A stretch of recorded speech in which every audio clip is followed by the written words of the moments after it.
Yuk jadi bagian dari dakwah kami. Dukung operasional dakwah dan sosial kami, raih pahala amal jariah yang terus mengalir sampai hari kiamat. Kita diperintahkan untuk mengucapkan salam hormat kepadanya dan akan dibalas satu salam hormat ini dengan 10 kali rahmat Allah. Maka setelah memuji Allah, Alhamdulillah, mari kita sama-sama juga mengucapkan salawat dan taslim kepada Nabi besar Muhammad sallallahu alaihi wa ala alihi wa sahbihi wasallam. Kita selain memuji Allah juga mengucapkan jazakallah khair kepada Mas Rafi dan juga jazakallah khair untuk Mbak Nakita dan seluruh teman-teman yang sudah hadir di sini. Mari kita sama-sama ikhlaskan niat kita dalam majelis ilmu ini. Saya duduk di sini bukan karena saya lebih pintar dari teman-teman sekalian, tapi kita menjalankan firman Allah Subhanahu wa taala, "Fadzakir fa inna dzikra tanfa'ul mu'minin." Saling memberikan peringatan karena peringatan sangat bermanfaat bagi orang-orang beriman.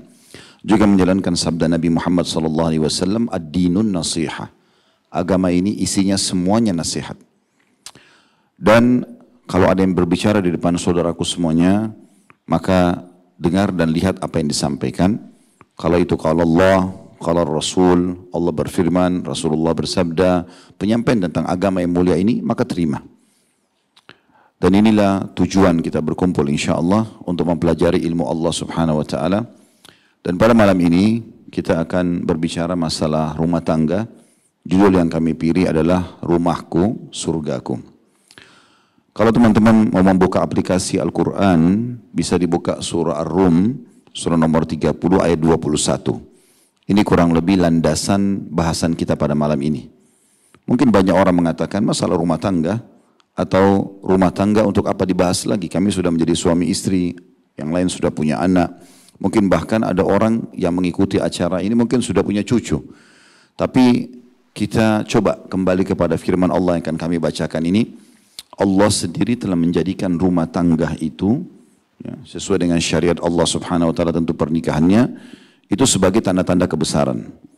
Artinya, dan Allah menjadikan sebagai tanda-tanda kebesarannya, ia telah menjadikan dari diri kalian sendiri, maksudnya sama manusia, pasangan-pasangan kalian. Semua itu bertujuan agar kalian merasa tentram dan cenderung kepadanya. Serta Allah jadikan kasih dan sayang di antara kalian. Sesungguhnya pada kejadian tersebut terdapat tanda-tanda kebesaran bagi orang yang berakal atau menggunakan akalnya. Jadi Allah Subhanahu wa ta'ala menjadikan status suami, status istri, status ayah, status ibu, mertua, anak mantu, semua ini tanda-tanda kebesaran Allah, asal dijalankan sesuai dengan syariat Allah Subhanahu wa ta'ala. Kita coba susun dalam beberapa poin supaya mudah difahami. Yang pertama sekali, Allah Subhanahu wa ta'ala, saudaraku seiman, memang menciptakan kita untuk salah satu tujuannya mengembangbiakkan kita. Jadi tidak akan terjadi kiamat sampai manusia terakhir lahir. Jadi itu terus akan berkembang biak. Tujuannya agar manusia yang diciptakan Allah sampai pada jumlah yang terakhir atau jumlah yang Allah sudah tentukan. Allah sebutkan itu dalam Al-Quran, "Yadzra'ukum fih." Allah memang menciptakan kalian untuk dikembangbiakkan, salah satu tujuannya. Dan Allah memberikan laki-laki sperma, perempuan telur yang akhirnya menjadi satu kesatuan, menjadilah populasi manusia. Hanya saja Allah Subhanahu wa ta'ala pada saat memberikan potensi kita ini punya potensi suka melihat lawan jenis, suka memegang, mencium, puncak-puncaknya meletakkan kemaluan di kemaluan. Karena kalau itu tidak ada syahwat ini, tidak ada hawa nafsu ini, maka tidak ada populasi manusia. Cuma saja Allah mengajarkan kita caranya. Cara yang benar adalah nikah. Cara yang salah adalah zina. Dua-duanya pelampiasan biologis. Tapi coba tangkap rasionalnya. Kalau perzinahan, umumnya itu dimulai dengan ketakutan dan kekhawatiran. Allah sudah tanamkan dalam hati setiap pelaku zina untuk takut, khawatir. Akhirnya mereka pun sembunyi-sembunyi. Mungkin orang ke hotel sembunyi-sembunyi, safar sembunyi-sembunyi karena ketakutan. Ini sudah salah satu sinyal dari Sang Pencipta Allah kalau ini cara yang salah. Dan pada saat mereka lakukan biologis, si pemilik sperma laki-laki yang tadinya memiliki bibit manusia, itu akan terpengaruh pada kualitas spermanya karena rasa takut tadi. Dan begitu juga dengan perempuan dari sel telur yang merupakan nanti ini satu kesatuan dari bibit manusia. Kalau hamil, dua-duanya malu, keluarganya malu, anaknya nggak jelas statusnya, secara agama Islam kita bicara. Tapi kalau kita bicara pernikahan, akad nikah itu sebagaimana teman-teman yang sudah menikah tahu, kurang dari 5 menit. Si wali laki-laki mengatakan saya nikahkan kamu sama anak perempuan saya Fulana binti Fulana dengan mas kawin ini. Laki-laki mengatakan saya terima nikahnya, selesai. Walaupun si laki-laki itu gugup ya. Karena di Indonesia kadang-kadang kalau gugup disuruh ulang. Padahal sebenarnya tidak. Ya, kalau dia sudah mengatakan saya sudah terima nikahnya. Walaupun tidak lengkap, dia cukup mengatakan saya terima nikahnya, maka sudah sah. Kalau dia mengatakan saya terima nikahnya Fulana binti Fulana dengan mas kawin ini, maka itu sudah disempurnakan gitu ya. Dengan ucapan ini saja ada 2 saksi, ada mahar. Semua orang tahu di malam pertama mereka akan masuk ke kamar, mereka akan interaksi biologis, tapi beda sekali dengan tadi zina. Dua-duanya senang. Maka berpengaruh pada kualitas sperma dan sel telur yang akan jadi bibit manusia. Juga pada saat hamil dua-duanya senang, keluarganya senang. Kalau lahir anak, jelas statusnya. Gak dikenal dengan anak haram. Maka ini awal pondasinya, kenapa Allah subhanahu wa ta'ala menyuruh kita menikah. Saya juga ingin berbagi teman-teman sekalian, menikah ini tidak harus dihubungkan dengan prestasi dunia. Seringkali kita dengar kalau menikah itu harus sarjana dulu, harus punya pekerjaan dulu. Tidak pernah kita temukan riwayat seperti ini di kehidupan para sahabat Nabi. Mereka kalau mau menikah, ya mereka menikah dengan orang yang sepadan. Kata Nabi SAW, wa ankihul akfa'a minkum. Nikahlah dengan orang yang sepadan di antara kalian. Sepadan maksudnya selevel. Kalau memang ekonominya pas-pasan, dia nikah juga sama orang yang pas-pasan. Seperti itu kurang lebih gambarannya, maka lebih mudah dia untuk melaluinya. Bahkan para sahabat Nabi saking mudahnya mereka menikah, kalau ada yang mereka lihat misalnya, ingin sekali menikah, dia lihat seorang wanita dia rasa cocok, hari itu dia lamar, hari itu juga dia menikah, malamnya sudah menjadi suami istri. Jadi sangat mudah mereka melakukan ibadah ini. Dan memang ibadah karena Nabi SAW mengatakan, an-nikahu sunnati, faman ragiba an sunnati falisa minni. Nikah adalah sunnahku, siapa yang menolak sunnahku maka bukan dari golonganku.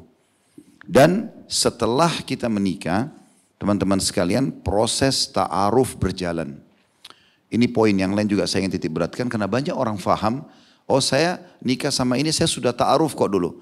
Awal sebelum nikah itu hanya pembukaan ta'aruf, perkenalan, biodata, foto, orang cuma datang melihat kalau secara agama, nadhar syar'i misalnya.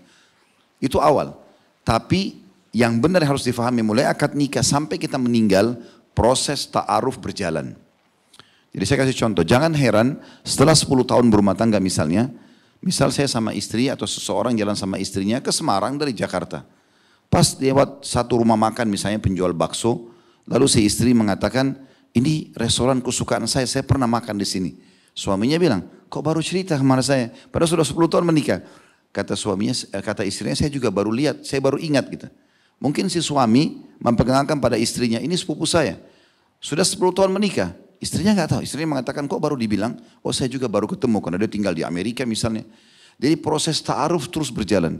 Karakter-karakter bawaan kita, seorang laki-laki yang 30 tahun di satu pola makan, pola fikir, pola tidur. Dan perempuan juga, pola makan, pola fikir dan segala pola tidur di rumah tangga dia 25 tahun misalnya. Lalu disatukan, ini butuh adaptasi. Nah disinilah proses ta'aruf yang sebenarnya. Yang benar kalau mau rumah tangga itu langgeng, yang benar memaafkan, yang salah minta maaf. Dan harus bisa belajar selalu membuka lembaran baru setiap harinya.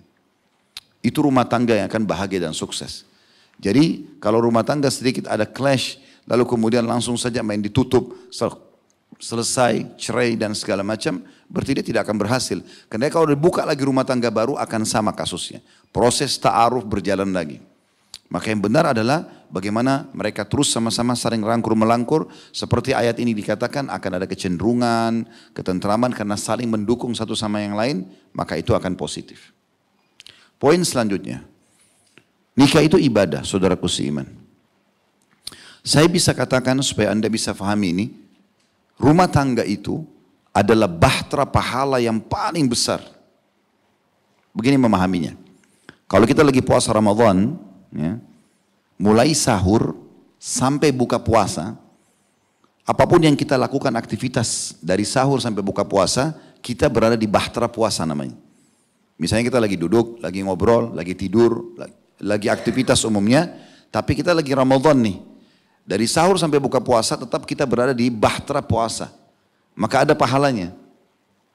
Nah, rumah tangga sama. Dan ini lebih besar lagi pahalanya. Karena mulai akad nikah sampai kita meninggal. Bahkan bisa sampai anak cucu jadi pahala. Tapi ingat, niatkan karena Allah. Saya mengajak teman-teman yang berumah tangga di sini. Ya, kalau dulu menikahnya hanya karena suka. Hanya karena himbauan orang tua. Hanya karena nggak enak sama teman-teman. Faktor umur, ekonomi, keamanan. Semua itu kesampingkan. Di ruangan ini, di detik ini, ubah niatnya. Karena nikah ini perintah Allah dan Rasulnya. Supaya jadi ibadah. Kalau orang niat ibadah teman-teman sekalian, rumah tangga itu semuanya keindahan rasanya. Walaupun ada dukanya, duka bisa berubah menjadi suka. Saya kasih contoh, kalau orang pergi haji, haji itu butuh waktu yang lama. Kalau teman-teman punya aktivitas banyak misalnya di Indonesia, kalau kita pergi haji kita harus meluangkan waktu, energi. Ya. Kalau Anda belum tahu, haji itu 6 hari. Tanggal 8 sampai tanggal 13 Zulhijjah. Itu mayoritasnya kita berada di kemah. Di Mina, di Arafah, di Muzdalifah dan di Arafah. Tanggal 8 kita di Mina hari Tarwiyah, tanggal 9 kita di Arafah, malamnya 9 itu di Muzdalifah, terus tanggal 10, 11, 12, 13 di Mina. Walaupun kemahnya pakai AC, tapi tetap saja kita di kemah. Cuaca di musim haji itu 45 sampai 50 derajat, panas sekali. Kita di Indonesia kalau 37, 38 ya sudah keringatan luar biasa. Bayangkan kalau sampai 45 itu minimal ya di musim haji itu. Sampai 50 derajat, panas sekali. Di sini teman-teman sekalian kita harus ada proses jumrah, melontar. Yang orang biasa di Indonesia bilang melontar setan. Padahal tidak ada setannya itu ya. Itu cuma sunnah. Melontar. Tapi orang yang ikhlas dengan orang yang tidak ikhlas, perhatikan bedanya. Orang yang ikhlas kalau pulang haji walaupun mengeluarkan energi, waktu, capek, panas. Mau haji lagi enggak? Jawabannya dia apa? Mau. Karena dia niat ibadah. Mau. Tapi kalau orang tidak niat ibadah, hanya karena dihajikan oleh orang lain, dibiayai, atau dia hanya tidak enak sama teman-temannya, atau kebetulan ada kesempatan dapat bonus, atau apalah. Maka kita kalau tanya pulang haji, mau haji lagi enggak? Enggak, cukup sekali aja deh. Gitu kan? Karena ini kan cuma wajib sekali seumur hidup. Dia enggak mau lagi. Nah ini bedanya. Tarik ini ke rumah tangga. Kapan seorang suami, seorang ayah, kapan seorang istri, sekaligus dia juga ibu, diniatkan dia kerjakan ini karena ibadah, dia akan bisa melalui semuanya dengan ketenangan. Dia tahu ini semua ada balasannya. Dan memang teman-teman, kita nggak mungkin hidup di muka bumi ini tanpa cobaan ya. Nggak mungkin, mustahil. Kalau ada di antara kita menganggap dirinya dari awal dia diciptakan, lahir sampai dia mati nggak akan pernah sakit, nggak pernah diganggu orang, itu mengkhayal. Pasti akan ada suka dan duka, nggak bisa tidak. Tapi Allah jelaskan, fa inna ma'al usri yusra. Di setiap kesulitan ada kemudahan. Inna ma'al usri yusra. Di setiap kesulitan akan ada kemudahan. Jadi di saat kita kenyang, kita pasti akan lapar. Di saat kita sehat, kita pasti akan sakit. Itu sunnatullah, sistem yang Allah buat. Tapi bagaimana kita dengan bijaksana menghadapi semua itu. Sekali lagi dalam rumah tangga, yang benar memaafkan, merangkul pasangannya, yang salah minta maaf, lalu membuka lembaran-lembaran baru. Disitulah rumah tangga itu akan terasa seperti yang Allah sebutkan dalam surah Ar-Rum tadi.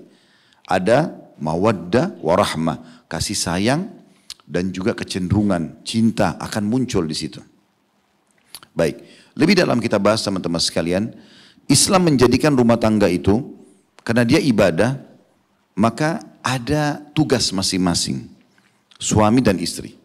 Saya bilang sama istri saya sama kamu ini pegawai. Ibaratnya begitu dalam rumah tangga. Kita ini pegawai di satu perusahaan namanya rumah tangga. Pemilik perusahaan ini, ownernya adalah Allah. Kalau saya jalankan tugas saya di perusahaan ini, yang merupakan ya, kewajiban saya dan itu hak kamu. Sebaliknya kamu juga menjalankan tugas yang merupakan kewajiban dan itu adalah hak saya, maka kita bersama akan diberikan balasan atau bahasa lainnya gaji oleh ya, ownernya, Allah Subhanahu Wa Taala. Fahami dulu itu. Jadi memang kita punya tugas. Bukan rumah tangga berjalan begitu saja. Ada tugas-tugas dan kewajibannya. Kita akan coba mulai dengan tugas seorang suami. Apa saja sih? Teman-teman akhwat kita di belakang memahami ini adalah hak Anda. Bisa Anda bicara sama suami tentang apa yang akan saya sampaikan. Sebagaimana nanti kita akan balik, ada hak juga laki-laki. Hak suami. Baik, kita bicara sekarang hak wanita dulu. Yang merupakan kewajiban suami. Yang paling pertama sekali, Allah titik beratkan adalah muasyarah bil ma'ruf. Apa itu? Perlakuan yang santun dan baik. Karena perempuan dominan perasaan, maka harus menggunakan cara ini. Allah sebutkan dalam Al-Quran, wa ashiruhunna bil ma'ruf. Gauli mereka dengan cara baik. Kata Ibnu Abbas radhiyallahu anhu, gauli mereka sampai pada tingkat biologis dengan cara yang santun, dengan cara yang benar, dengan cara yang memuji, memuaskan dan segala macam. Itu sampai pada tingkat itu rincian tentang masalah makna ayat. Ashiruhunna bil ma'ruf. Jadi Islam menyuruh setiap laki-laki suami itu tatapan matanya syahdu, jamaan tangannya ramah, ucapannya selalu santun. Memang begitu. Dan dia berusaha memberikan yang terbaik untuk istrinya. Apa saja. Ya, dari kebutuhan-kebutuhannya segala macam semua dipenuhi. Dan itu dilakukan karena Allah subhanahu wa ta'ala. Ini kewajiban yang pertama. Dan Nabi SAW mengatakan, akmalu mu'minina imanan ahsanuhum khuluqa.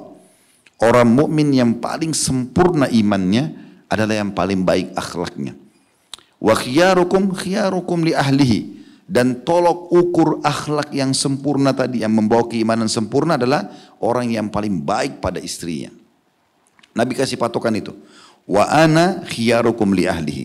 Kata Nabi SAW, dan aku adalah patokan dan contoh, ya, suri tauladan, suami yang terbaik pada istrinya. Kira-kira Nabi seperti apa sih? Anda pernah dengar nggak nama Anas ibn Malik? Ini sahabat Nabi, menjadi pembantu Nabi 10 tahun teman-teman.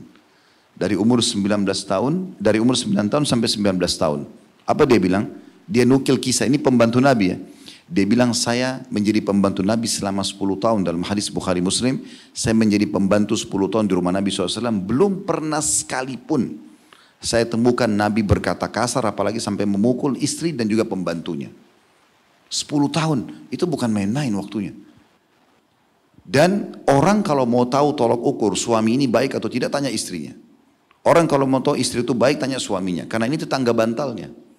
Makanya para sahabat dalam hadis Bukhari, mereka lihat Nabi di luar santun, ramah, menjaga wibawahnya, pemberani, dermawan, segala macam sifat yang baik. Mereka penasaran, ada yang datang ke rumah Nabi SAW. Tanya kepada Aisyah, wahai Aisyah, wahai Ummul Mukminin, bagaimana akhlaknya Nabi? Kami sudah tahu di luar, tapi di rumah gimana? Karena banyak orang di rumah baru kelihatan kedok aslinya gitu. Maka kata Nabi, kata Aisyah radhiyallahu anha, kana khuluquhul Quran. Kalau mau tahu Nabi bagaimana, tahu Al-Quran seperti Al-Quran berjalan di muka bumi. Luar biasa baiknya gitu. Luar biasa baiknya. Emosional tidak menyelesaikan masalah. Tidak menyelesaikan masalah. Tapi kesantunan, keramahan, kelembutan menyelesaikan permasalahan. Kata Nabi SAW dalam sebuah hadis sebagai panduan nabawiyah, ma nazala linu fi syai'in illa zana. Tidak ada sesuatu yang dikemas dengan kelemah lembutan, kesantunan, kecuali akan menghiasinya. Wa ma nuzi'a min syai'in illa syana. Dan tidak ada sesuatu yang diangkat darinya kelemah lembutan kecuali akan merusaknya. Dan Nabi SAW juga mengatakan, laisa sur'atu bil ghadab. Bukan keperkasaan, kejantanan, ya, kedewasaan, kewibawaan dinilai daripada emosional. Marah-marah, banting pintu, segala macam, ribut-ribut. Bukan itu. Walakinna sur'atu man malaka nafsahu indal ghadab. Tapi kedewasaan, kebijaksanaan justru dilihat pada saat orang bisa mengontrol emosinya. Teman-teman lihat nggak master bela diri? Kalau kita bandingkan dengan orang yang baru belajar bela diri ya. Kalau orang baru belajar bela diri biasanya suka cari ya, masalah, mau nunjukin berapa jurus yang dia baru belajar. Tapi kalau sudah master kelihatannya kayak tidak tahu apa-apa. Tapi setelah dia diserang baru terlihat. Kenapa bisa ngontrol emosinya? Ini sebenarnya sebagai contoh rasional saya. Nabi menunjukkan itu. Jadi bukan dengan emosional. Ingat teman-teman, rumah tangga tempat kita menuangkan kasih sayang kita. Semua kosakata cinta, sayang, rindu tuangkan semua. Tatapan kita, ciuman kita, pelukan kita. Sampai kemaluan di kemaluan lampiaskan semua. Tempat berbahagia, bukan tempat berantem. Jadi kalau ada orang selalu rumah tangganya ribut saja, ini salah ini. Dia bukan di sini tempatnya, harusnya dia masuk ke arena tinju. Saya pernah temukan ada orang, saya lagi berkunjung ke rumah tante pada saat itu di Jakarta Selatan sini. Pas saya lagi duduk, ada satu orang yang datang temuin tante saya, seorang perempuan. Dia datang, dia nangis-nangis, matanya satu sudah belang. Terus dia nangis-nangis, suaminya habis tonjokin. Subhanallah. Kenapa ditonjokin anak orang ini? Gitu. Perempuan itu lembut, lemah, bukan untuk ditonjok gitu. Kalau mau tonjok, cari lawan di sana laki-laki kan gitu. Tapi ini aneh, kenapa bisa terjadi dalam rumah tangga? Dan Nabi SAW mengatakan tentang sifat orang beriman tidak akan pernah menzalimi istrinya. Kalau dia mencintai, dia cintai dengan setulusnya. Kalau dia tidak cintai pun, dia tidak akan menyakitinya. Baik kata-kata, apalagi tangan gitu.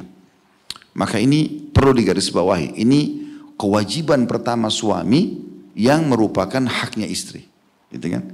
Baik Ustaz, bagaimana kalau istri kita buat salah apa, kita nggak bisa marah? Marah boleh tapi ada batasan teman-teman. Kita boleh tegas, tidak boleh keras. Keras ini hapus dari kamus antum. Laki-laki di sini. Hapus. Tapi tegas boleh, misalnya saya nggak suka begini, saya mau kamu begini. Di saat-saat memang dibutuhkan.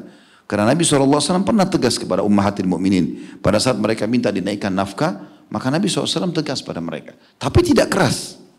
Ya, tidak keras. Ini yang pertama. Yang kedua, kewajiban suami yang merupakan hak istri adalah nafkah. Nafkah ini 5 hal. Makan, minum, pakaian, tempat tinggal, transportasi. Saya ulangi. Makanannya, minumannya, tempat tinggalnya, pakaiannya, transportasinya.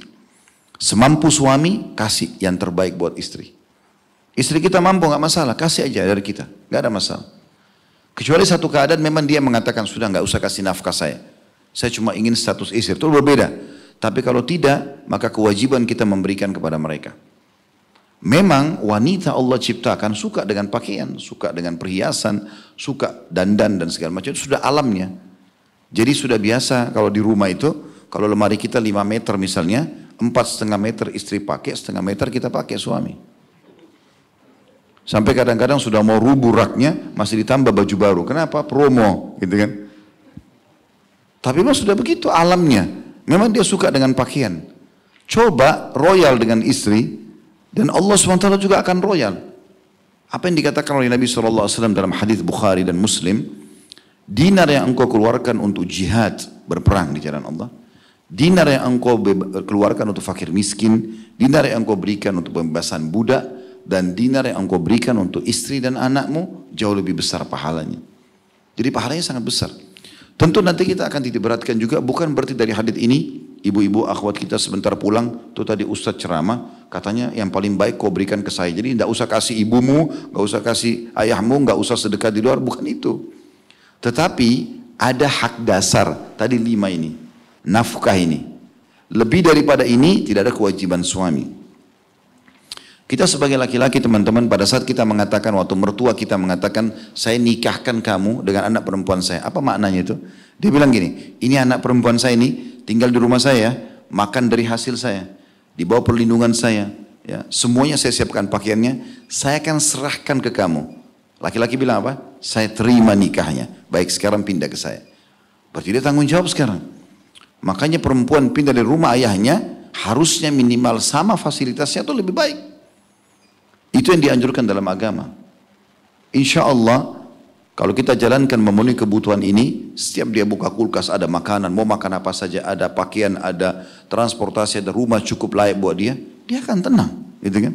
Dia akan tenang. Dan akhirnya juga si laki-laki yang capek bekerja pulang ke rumah akan dilayani maksimal.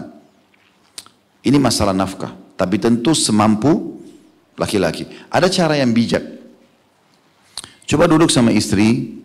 Duduk lalu rincikan, kira-kira kebutuhan apa saja sih? 1, 2, 3, 4, 5, 6, 7, segala macam hal kebutuhan di rumah apa? Ini bukan untuk hitung-hitungan, bukan. Tapi ini cara ideal. Karena kita kan sebagai seorang muslim tahu ada hari kebangkitan, hari kiamat. Ada hari hisab ya. Allah akan tanya nanti. Nah supaya kita lepas dari hisab itu, coba kita duduk rincikan. Kebutuhan apa saja sih? Oh ternyata di rumah ini kebutuhan kita 1, 2, 3, 4, 5. Contoh, keluar angka tertentu. Ini contoh saja ya, 10 juta misalnya. Ini contoh saja. Jadi si suami sudah tahu, oh minimal saya harus siapkan ini, yang saya lepas hisab hari kiamat. Kalau ada lebih itu tambahan, itu adalah sudah sedekah. Jadi dia tahu minimal berapa. Jangan sampai kurang dari itu gitu. Karena ini sudah kewajiban yang Allah bebankan. Dan ini poin penting sekali ya untuk kita garis bawahi. Baik, ini masalah nafkah. Yang ketiga, kebutuhan biologis. Kebutuhan biologis. Jadi kita juga perlu untuk memenuhi kebutuhan pasangan kita. Pernah ada seorang laki-laki datang, dia mengatakan begini kepada Imam Ahmad. Imam Ahmad ini salah dari 4 imam madhab ya. Kan ada Imam Abu Hanifah, madhab Hanafiyah, ada Imam Malik, ada madhab Malikiyah, ada Imam Syafi'i, madhab Syafi'iyah, ada Imam Ahmad, madhab Hanabilah namanya. Imam Ahmad ini salah dari 4 imam madhab. Beliau pernah didatangi oleh seseorang lalu bertanya, dia bilang, wahai imam, apakah kami dapat pahala kalau kami menggauli istri kami sementara kami lagi nggak ada syahwat, lagi nggak mood, lagi nggak enak gitu, lagi mumet dengan pekerjaan? Kata Imam Ahmad, iya, karena kamu bisa meniatkan untuk memberikan hak dia atau untuk mencari keturunan. Dua-duanya pahala.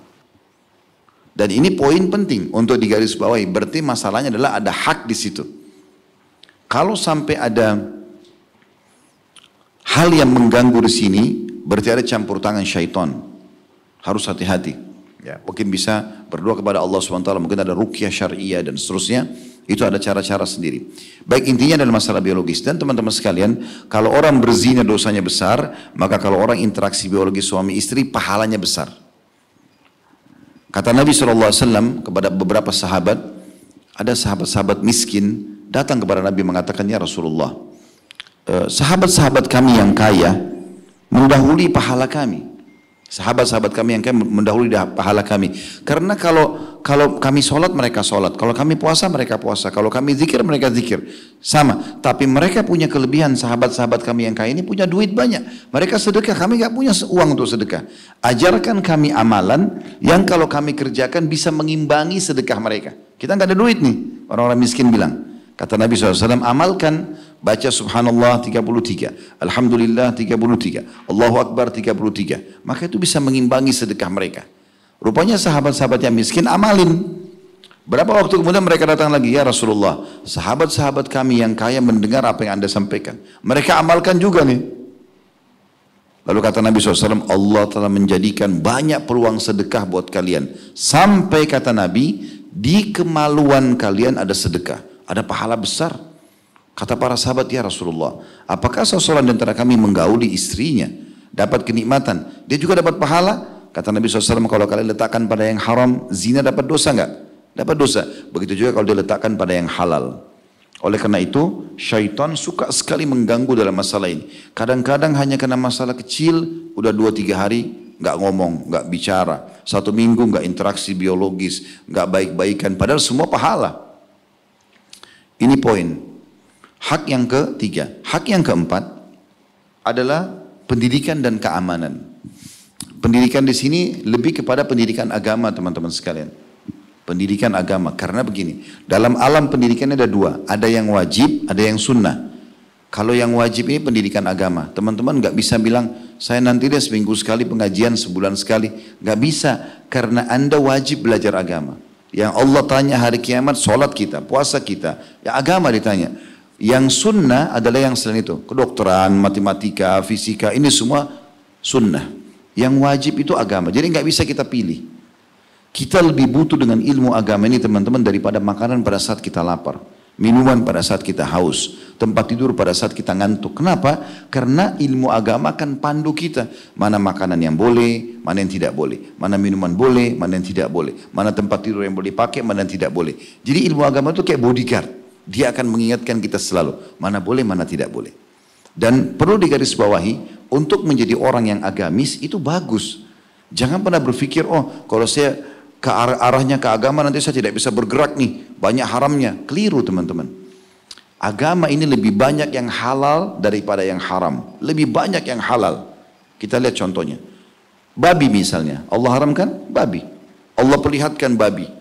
Ini babi, suaranya, nama bahasa Indonesianya, bahasa Inggrisnya, bahasa Arabnya. Supaya orang hari kiamat nggak bilang lagi, ya Allah, engkau haramkan babi tapi saya tidak tahu mukanya babi gimana. Allah sudah lihat kan? Ini nggak boleh dimakan, ya haram. Perhatikan pada saat Allah haramkan babi, tapi Allah berikan kita keinginan makan daging. Allah ganti dengan sapi, kambing, unta, kelinci, ayam, semua hewan air halal. Gantinya banyak kan? Jadi haramnya babi, walaupun kita suka makan daging, sebenarnya terganti. Kalau seandainya Allah berikan kita syahwat untuk makan daging, tetapi Allah haramkan semua daging, wajar orang terjerumus. Tapi kan ini tidak. Contoh yang lain, pada saat Allah haramkan khamr, narkotika, minuman keras nggak boleh. Allah ganti dengan air putih, sirup, madu.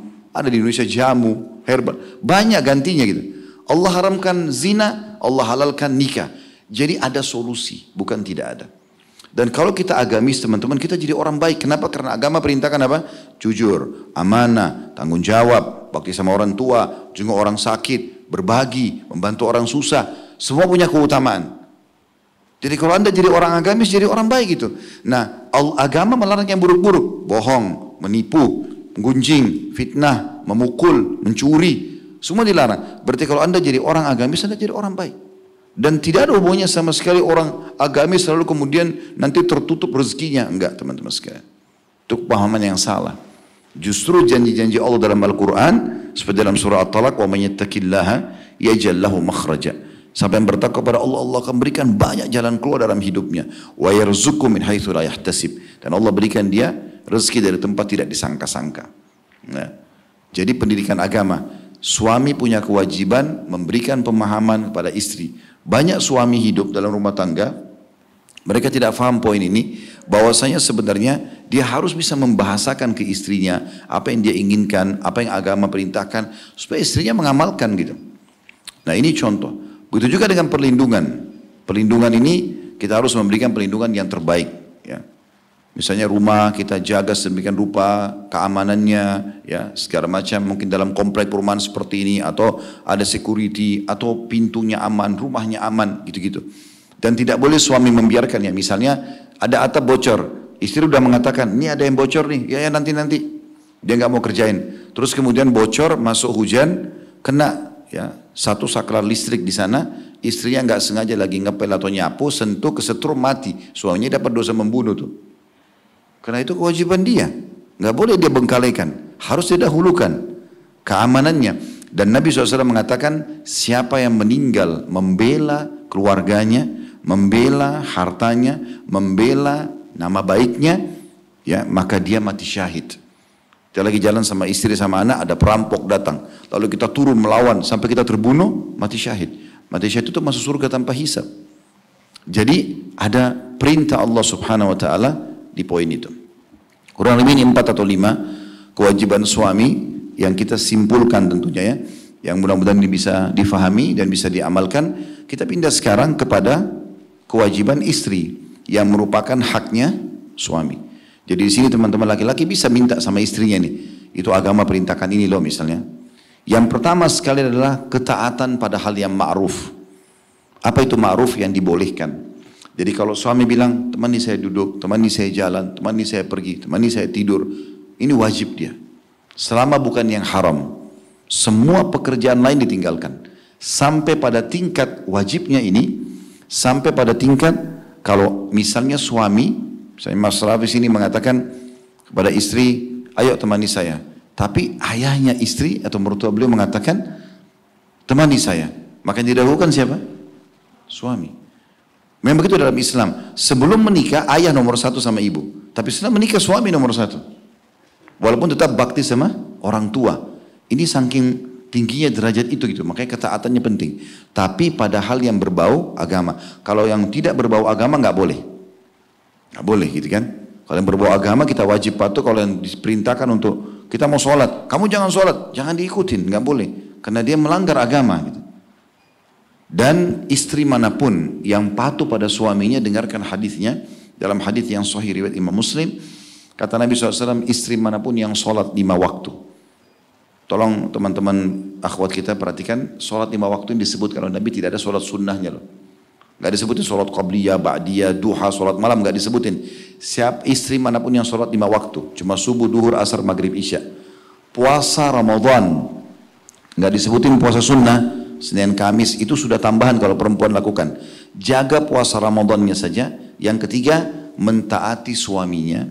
Kecuali pada saat dia meninggal, Allah memberikan dia izin untuk memilih dari 8 pintu surga yang mana dia mau masuk. Surga itu pintu ke-8-nya pintu tertinggi, itu derajatnya tinggi sekali. Untuk mencapai di sana laki-laki itu harus tergolong 4 minimal. Dari golongan nabi-nabi, saya sama teman-teman laki-laki sini sudah tidak bisa punya kesempatan. Nabi Muhammad nabi terakhir. Yang kedua, syuhada, orang yang mati syahid. Ini harus berperang ke medan perang, ditusuk musuh baru mati. Ini nggak gampang, itu pun harus ikhlas lagi. Ada banyak orang terbunuh tapi nggak mati syahid. Yang ketiga, siddiq, jujur, sepanjang hidupnya nggak dusta. Ini juga berat. Yang terakhir, saleh. Orang-orang saleh ini modalnya ibadah, menangis kepada Allah. Nah ini orang-orang yang derajat tertinggi di surga. Tapi wanita cukup 3 hal. Sholat 5 waktu. Kalau dia sholat sunnah itu sudah tambahan bonus. Yang kedua, ya, dia puasa Ramadan. Yang ketiga, mentaati suaminya pada hal yang ma'ruf bukan maksiat. Maka dia akan boleh masuk dari 8 pintu surga yang mana dia ingin masuk. Dalam hadis yang lain kata Nabi Muhammad SAW, istri manapun yang meninggal lalu suaminya ridho. Ridho itu kayak merasa kehilangan. Karena selama hidup Masya Allah baik sekali istrinya gitu kan. Kecuali pasti dijamin masuk surga. Ya, jadi akhwat kita jangan nanti pada saat anda meninggal suaminya bilang Alhamdulillah. Karena selama hidup ribut terus gitu kan. Masalah terus. Tapi bagaimana dia merasa kehilangan. Ya. Karena memang selama hidup selalu dia hadir. Nabi Muhammad SAW itu waktu meninggal Khadijah, beliau betul-betul sedih sampai dikenang dalam buku-buku sejarah, buku sirah Nabi, dikenal dengan Amul Huzun, tahun kesedihan. Kenapa sampai di dalam sejarah Islam dan dikenang sampai hari kiamat nanti Nabi pernah sedih, gitu. Karena Khadijah selalu hadir dalam kehidupan Nabi SAW. Ini Khadijah luar biasa nih. Saya sedikit berbagi ceritanya teman-teman sekalian, terutama bagi akhwat kita. Khadijah ini saking tulusnya dengan suaminya Nabi Muhammad SAW sampai dia bisa tahu dari raut wajah Nabi capek kah, Nabi lapar kah, dia bisa baca semua itu. Dan saking pekanya seperti itu, satu waktu Nabi pernah pulang rumah di Mekah, kemudian Khadijah datang menyambut dengan senyum, dengan ramah depan pintu. Kemudian Khadijah waktu Nabi SAW dulu mengatakan, saya izin ke belakang sebentar. Dia nggak bilang apa yang dia ingin kerjakan. Dia masuk ke dapur, dia buatkan masakan kesukaannya Nabi SAW. Dia sendiri yang layani. Waktu dia masih di dapur, Jibril datang. Saya kadang-kadang kalau baca riwayat ini merinding. Saya sendiri laki-laki merinding. Mudah-mudahan akhwat ini bisa tangkap dengan keimanan ya. Itu dia bilang, waktu Nabi SAW, waktu Khadijah masih di dapur, Jibril datang ke Nabi di ruang beliau, ruang tamu beliau, lalu mengatakan, hai Muhammad, Khadijah istrimu sebentar lagi akan datang membawa makanan kesukaanmu. Karena perbuatannya itu, dia baik sama suaminya ini, sampaikan kepada dia kalau Tuhannya Allah kirim salam kepada dia. Ini bukan salam dari presiden, dari raja. Allah kirim salam pada istri yang begini. Allah kirim salam dan sampaikan juga salamku padanya. Jibril juga kirim salam. Plus lagi Allah membalas dia dengan perbuatan ini. Allah siapkan istana khusus di surga yang tidak ada kebisingan sedikit pun. Kata sebagian ulama, karena Khadijah nggak pernah angkat suara depan suaminya, maka Allah balas dengan ini. Teman-teman, tugas kita sebagai suami, tugas kita sebagai istri, tugas kita sebagai ayah, sebagai ibu, hanya sampai ajal datang.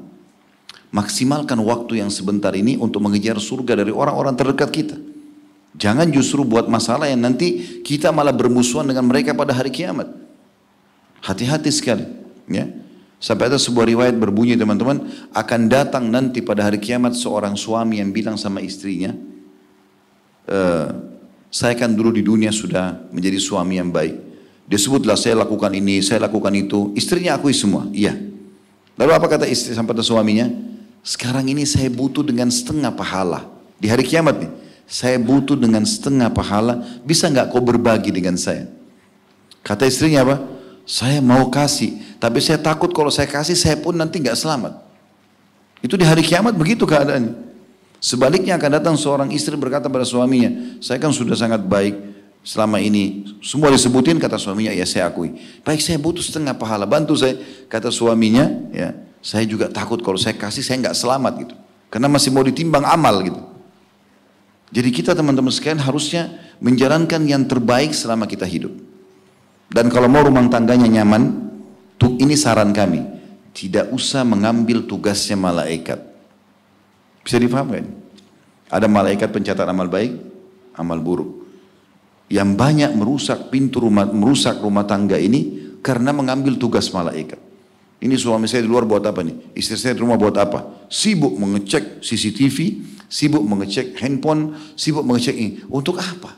Habisin umur kita untuk apa teman-teman? Akhirnya kita nggak ngaji, ya, nggak zikir, nggak berdoa, kita nggak sibuk dengan yang lain. Untuk apa? Saya kalau mau sibuk, mau tahu istri saya buat apa di rumah dari pagi sampai malam saya keluar taklim, ini bisa ubahanan saya nanti. Dia lagi buat apa? Lagi di kamar, lagi tidur, lagi untuk apa? Kita ketakutan sendiri untuk apa? Atau seorang istri sibuk dengan itu, suaminya lagi di mana? Akhirnya pasang segala macam ya cadangan untuk apa? Ada malaikat 24 jam nggak tidur nih, catat semuanya. Dan dia punya Tuhan yang mengawasi. Tugas kita teman-teman sederhanakan. Kalau depan mata kita lihat perbuatan pasangan kita benar, dukung dia. Kalau dia buat salah, kita lihat, baru kita ingatkan. Yang kita tidak tahu nggak usah dikorek-korek. Kehidupan akan tenang pasti. Kita sedang berinteraksi dengan Tuhan kita Allah yang maha melihat, yang maha mendengar, yang maha mengetahui. Dan hisabnya Allah sangat cepat. Untuk apa kita khawatir? Itu kalau anda mau tenang. Dan itulah yang Allah SWT perintahkan kepada kita. Kemudian juga Aisyah berkata radhiyallahu anha, wahai para wanita, kalau seandainya kalian tahu besarnya hak suami kalian, maka kalian akan mengambil debu kaki suami kalian dan kalian letakkan di pipi-pipi kalian. Karena besarnya ya kedudukan dia. Pernah juga ada seorang wanita berkunjung ke rumah Nabi SAW bertanya beberapa hukum. Lalu Nabi tanya waktu dia mau pulang, kau sudah punya suami? Dia bilang ada ya Rasulullah. Kata Nabi SAW, bagaimana kau terhadapnya? Maksudnya bagaimana kau layani dia? Bagaimana kau bersikap dengan dia? Kata ibu tersebut, saya selalu maksimal lakukan apa yang saya bisa. Saya layani dia, saya penuhi kebutuhannya segala macam semampu saya. Kata Nabi SAW, hati-hati karena di tangan suami itulah surgamu atau nerakamu. Artinya ibu-ibu repotnya apa? Cuma urus satu laki-laki ini saja. Karena tidak ada poliandri dalam Islam, tidak boleh punya dua suami, satu ini. Layani dia, penuhi kebutuhannya, gembirakan hatinya. Karena Allah, anda meninggal masuk surga. Makanya syaitan paling banyak merusak hati para istri di sini untuk durhaka paling pertama pada suaminya. Dan hati-hati, ada hadis yang lain riwayat Bukhari. Pernah ada ibu-ibu di Madinah bilang begini kepada Nabi, ya Rasulullah, waktu anda banyak sekali buat laki-laki gitu. Luangkan waktu buat kami khusus perempuan, khusus gitu. Maka Nabi bilang baiklah, ditentukanlah waktu tentu. Lalu Nabi datang khusus ibu-ibu semuanya rata-rata. Tapi ada juga sebagian sahabat laki-laki yang hadir. Lalu kata Nabi Muhammad SAW, banyak nasihatnya diantaranya, saya diperlihatkan neraka dan saya lihat paling banyak kalian, wahai para wanita. Lalu kata seorang sahabatnya, Rasulullah, kenapa kami? Kata Nabi SAW, karena kalian kufur, kafir. Kata seseorang dan antara mereka, ya Rasulullah, kafir kepada Allah kah? Kata Nabi SAW, bukan. Dia kufur nikmat, kafir memungkiri maksudnya terhadap nikmat-nikmat yang telah diberikan oleh Allah melalui suaminya. Sampai-sampai kalau dia kecewa dengan satu masalah, dia akan mengatakan pada suaminya yang sudah berbuat 100 tahun dengan dia. Nabi istilahkan dengan 100 tahun satu abad gitu ya. 100 tahun dia akan mengatakan, saya tidak pernah lihat kebaikanmu selama ini. Maka Allah ancam wanita seperti ini, justru tidak tahu berterima kasih pada suaminya, itu dengan ancaman neraka. Baik teman-teman sekalian, kita pindah ke yang kedua. Ini yang pertama, ketaatan pada hal yang ma'ruf. Tapi kalau disuruh untuk berbuat dosa, maka tidak boleh itu ikutin gitu ya. Baik, kita masuk ke hak yang kedua, yaitu hak biologis. Ini sama tadi dengan suami ke istri. Tapi saya perlu berbagi pada akhwat kita di sini. Ini bukan bicara masalah vulgar bukan, tapi cuma bicara masalah hukum agama. Anda harus sadar, suami Anda punya sperma. Sperma itu panas. Dia kalau tidak dikeluarkan larinya ke emosi biasanya. Jadi jangan heran kalau suami kadang-kadang sering mau interaksi biologis. Beda dengan perempuan. Sampai pernah Umar tanya kepada Hafsah radhiyallahu anha, anak beliau dan istri Nabi, berapa lama wanita bisa sabar tanpa biologis? Kata Hafsah sampai 4 bulan. Tapi laki-laki nggak mungkin. Mustahil itu. Karena memang Allah SWT meletakkan bibit manusia pada dia. Oleh karena itu harus wanita bisa memahami masalah ini. Dan kembali kepada hadis Nabi SAW, istri manapun yang diajak oleh suaminya interaksi biologis lalu dia menolak, kecuali akan dilaknat oleh Allah. Sebaliknya kata Nabi SAW dalam hadis lain, wanita ahli surga, wanita yang kalau kau lihat kepadanya, kau akan senang. Karena selalu pakai pakaian dan dandan yang suaminya suka. Kemudian kalau kau perintahkan, dia patuh. Kalau kau sedang tidak ada, dia tidak berkhianat. Dia menjaga kehormatannya dan juga hartamu. Ya. Juga dalam hadis yang lain, Nabi SAW mengatakan wanita ahli surga. Dapat tiket surga ini adalah wanita yang kalau dia menyakiti suaminya atau sebaliknya dia disakiti. Ini yang berat ini disakiti nih. Dia menyakiti suaminya itu dia disakiti, dia akan datang ke suaminya sambil memegang tangannya. Di malam hari dia mengatakan, saya nggak bisa tidur sampai kamu ridho. Pertanyaan sederhana, kalau dia sedang menyakiti wajar dia minta maaf. Kalau dia disakiti, bagaimana memahami hadis ini? Ternyata ulama rincikan teman-teman. Kami kaum laki-laki, perlu akhwat ketahui, ada sifat kepemimpinan. Kami ini Allah ciptakan kulit kami, saya sama teman-teman di sini, kita ini nggak butuh sunblock, nggak butuh hand body, nggak butuh. Kita ini diciptakan oleh Allah memang untuk hadapi matahari, hujan, musim panas. Kita disuruh salat berjamaah, cari rezeki, jihad, antar jenazah. Perempuan butuh itu karena memang Allah kasih dia hamil, punya anak, dia di rumah, dia butuh perawatan. Beda laki-laki. Karena laki-laki diciptakan di alam luar, maka sifat defense-nya itu kuat sekali. Pertahanannya kuat. Kalau dia diserang, yang ada adalah melawan. Jadi kalau mau nasihatin suami, jangan langsung frontal menyerang. Yang ada dia akan hadapi Anda seperti menghadapi laki-laki di luar sana. Banyak perempuan tidak paham nih. Dia marah sama suaminya banting satu piring, suaminya banting satu rak. Dia banting pintu, suaminya bisa rubuhin pintu. Dia caci maki satu kata, suaminya keluarin banyak kata-kata. Allah kasih Anda suara lembut, air mata, tangan yang lembut. Gunakan coba itu. Pasti tunduk laki-laki itu. Tunduk sini positif ya. Maksudnya dia akan bisa lembut dengan Anda juga. Makanya Nabi SAW mengatakan, wanita ahli surga, wanita justru kalau dia menyakiti atau dia disakiti, dia akan datang duluan mengatakan pada suaminya, saya tidak bisa tidur sampai kau ridho. Semua laki-laki teman-teman kalau dilakukan seperti ini, coba Anda praktekin, maka yang ada, dia akan gentle mengatakan, tidak, saya yang salah. Karena istrinya dengan lemah lembut datang. Beda pasti. Ini ajaran syariat. Maka ini pasti yang paling benar gitu. Ya. Kemudian yang ketiga, teman-teman sekalian, ini juga penting, tidak boleh keluar rumah tanpa izin suami. Termasuk dalamnya, tidak boleh memasukkan orang ke dalam rumah suami tanpa izinnya. Tidak boleh juga berpuasa sunnah sementara suaminya ada tanpa izinnya. Jadi kalau ada misalnya teman-teman mau keluar nih, mau kemana aja? Saya kadang-kadang sarankan sama istri saya, cukup ya nggak masalah. Saya kalau lagi sibuk, lagi kerja atau lagi pengajian, yang penting sudah diberitakan supaya ada pahalanya dan juga tidak berdosa. Saya sudah tahu di mana. Kalau ada apa-apa saya bisa nyusul gitu. Daripada keluar nggak sampaikan kan sayang. Tiba-tiba handphone dicuri, tiba-tiba ada tabrakan, tiba-tiba kan terus suami mau hubungin di mana. Sementara fungsi dia melindungi Anda. Kenapa nggak sampaikan? Izin. Selain daripada itu memang perintah agama. Kata Nabi SAW, istri manapun yang keluar tanpa izin suaminya maka dilaknat sampai dia kembali. Dilaknat itu maksudnya diangkat berkah hidupnya ya. Izin. Begitu juga pada saat memasukkan orang. Kata Nabi SAW, hak kalian sebagai suami adalah kalian, hak kalian dari istri kalian, mereka tidak boleh masukkan siapapun ke rumah kalian yang kalian tidak sukai kecuali seizin kalian. Begitu juga dengan puasa sunnah. Jadi kalau ada di antara teman-teman kita muslim yang hadir di sini, biasa puasa Senin Kamis misalnya. Pas suaminya lagi di rumah, cuti lagi tidak kerja, dia harus izin. Besok saya hari Kamis mau puasa ya. Kalau suami bilang enggak, saya lagi mau ditemani makan, mau interaksi biologis, ya batal. Enggak puasa. Tapi perlu difahami begini. Hak Allah yang wajib, kalau ketemu dengan hak makhluk yang wajib, misal sholat wajib. Ketemu dengan panggilan orang tua kita. Kan kalau ibu sama kita panggil, nak, kita kan wajib jawab. Itu kan hak wajibnya makhluk. Atau suami ibu-ibu panggil, ya, tolong ke sini, itu kan wajib dijawab. Tapi kalau Anda sedang melaksanakan kewajiban Allah, tidak boleh Anda dahulukan hak makhluk, dahulukan haknya Allah. Enggak boleh batalin sholat. Tetap sholat dulu, baru kemudian Anda jawab panggilan suami atau orang tua.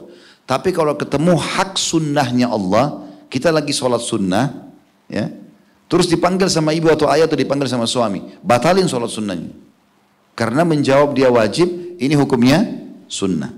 Jadi begitu memahaminya. Ini termasuk poin penting. Baik, saya ingin tutup teman-teman sekalian dengan tambahan beberapa poin, walaupun ini materi cukup panjang. Kami biasa mengadakan daurah keluarga pelatihan itu sampai 10 kali pertemuan, cukup panjang. Tapi yang jelas saya ingin mengingatkan 2 poin ya sebagai penutup. Yang pertama berhubungan dengan masalah interaksi biologis yang sering terjadi. Ini penting untuk diberikan gambaran umumnya. Yang pertama teman-teman sekalian, jangan lupa baca doa. Doa yang diajarkan Nabi SAW, Allahumma jannibna minasyaitani wa jannibis syaitani ma razaqtana. Satu baris. Allahumma jannibna minasyaitani, ya Allah jauhkan kami dari syaitan, wa jannibis syaitani ma razaqtana, dan jauhkan syaitan dari apa yang kau karunia kepada kami. Kata ulama hadis, anak. Karena kata Nabi SAW, kalau mereka dikaruniai anak, dari hasil biologis itu, anak itu tidak akan diganggu oleh syaitan selamanya. Hanya baca ini pada saat mau biologis. Yang dianjurkan adalah suami, istri juga boleh ikut baca. Yang kedua, melakukan poin penting dalam masalah ini adalah tidak boleh menyebarluaskan interaksi biologis. Gak boleh ceritain. Kalau teman-teman dikaruniai oleh Allah, istri atau suami yang memuaskan, Masya Allah, cukup anda syukuri antara anda sama pasangan anda puji dia, bersyukur kepada Allah. Jangan pernah keluar-keluar. Jangan pernah dikeluarkan di luar sana, diekspos, tidak boleh.